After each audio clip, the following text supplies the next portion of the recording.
Hey guys, it's time for the Midweek Lift coming out of James chapter 1. If you're following along in the book this week, it was written by Aidan Cooper, who is just an absolutely excellent young man and recently married. And it's really cool. It's really cool that Aidan is contributing to this book. I think he's got good things to say.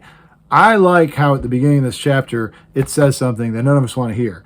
Consider it pure joy, my brothers, whenever you face trials of many kind, because you know the testing of your faith develops perseverance, and perseverance does it sound like your parents? I mean, it does to me at first. It's like, well, it'll build character, oh, I don't like this teacher, I don't like this coach, or they're mean to me. Well, it'll build character. It's like, you'll become more perseverant, you'll have more patience, and you're like, that is not what I want, right? Like, if I want to be perseverant, I just want to say, God, make me perseverant, make me patient.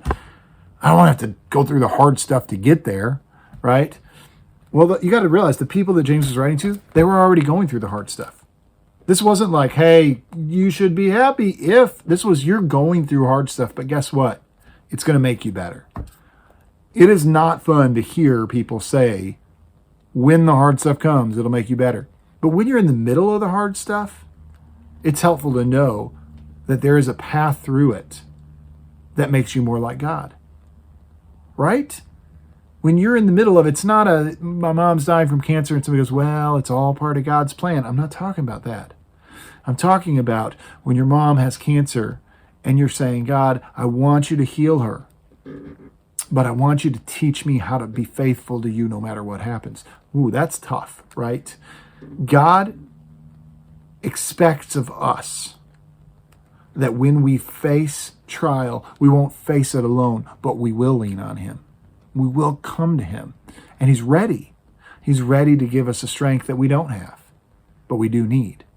And so I think when we see this, and it goes on to talk about the same thing with wisdom, we don't need to look at it as a way that God is saying, if you were a better Christian, you would struggle and suffer, and then you'd be better. I don't think that's what he's saying.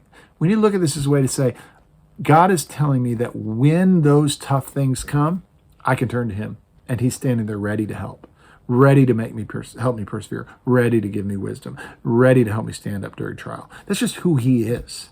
That's his character. He doesn't leave us alone to face it on our own. Hope you have a great week.